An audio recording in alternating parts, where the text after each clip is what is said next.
Hello guys, good evening, 6 o'clock in the evening here. Maliwanag pa, maglakad-lakad muna ako dito sa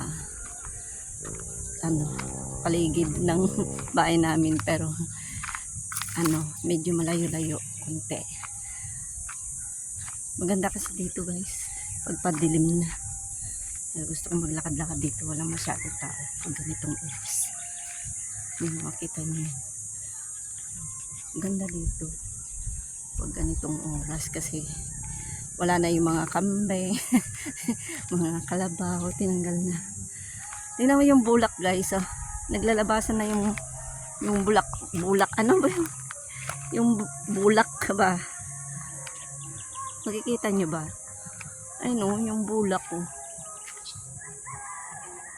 hindi masyado makita guys. Teka, zoom ko.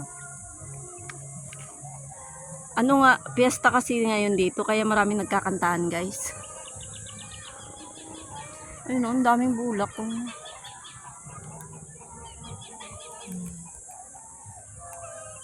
Piyesta dito.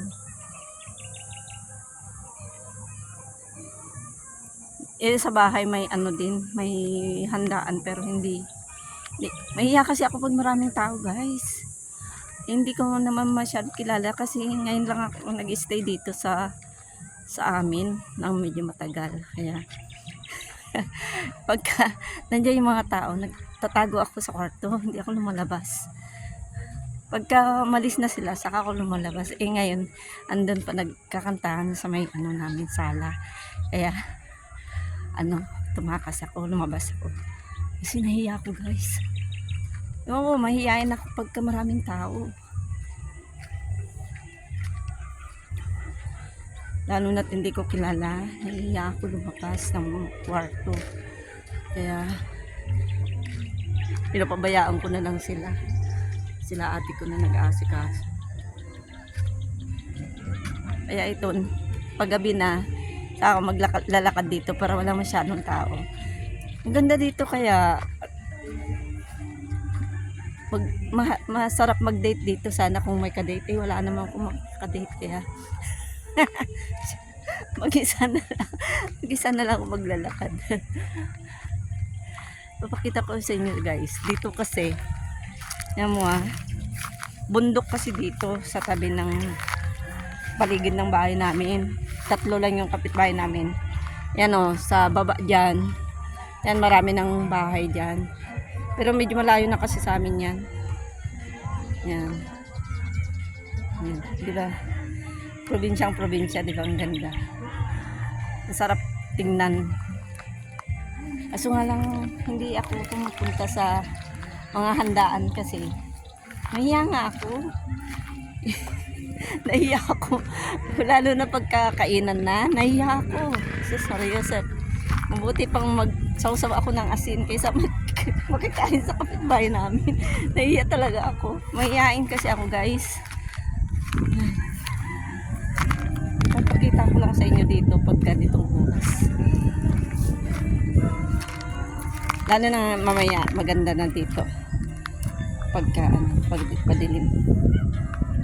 Yung bunga ng mangga nag-start pa lang mamunga yung mga dyan. Mango, siniguelas, maliliit pa yung siniguelas yan guys.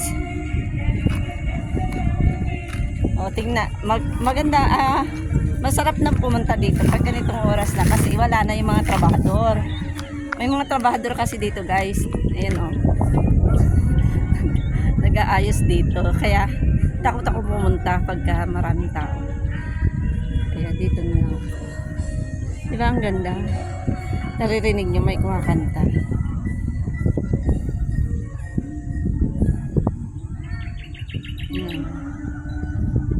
Kapitbahay namin, pero medyo malayo na sa amin. Siguro mga 10 minutes mong lakarin kung pupunta ka sa kanila. Kasi dito wala naman daanan. Pwede ka bang dumaan dito? Naman yan bangin. Hindi ka pwedeng dito dumaan para shortcut. Yung daan na to papunta sa amin. Ayan. Sarap kaya dito ang hangin. Masarap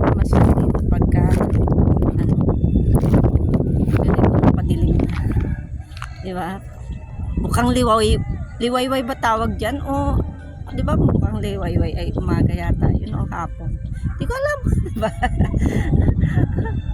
Okay guys. Yan yung bandang dyan. Yung papunta sa amin. Sa bahay. Okay, thank you guys. Namasyal lang ako kasi nabuburyo na ako sa aming bahay. Okay, bye guys. Thank you very much.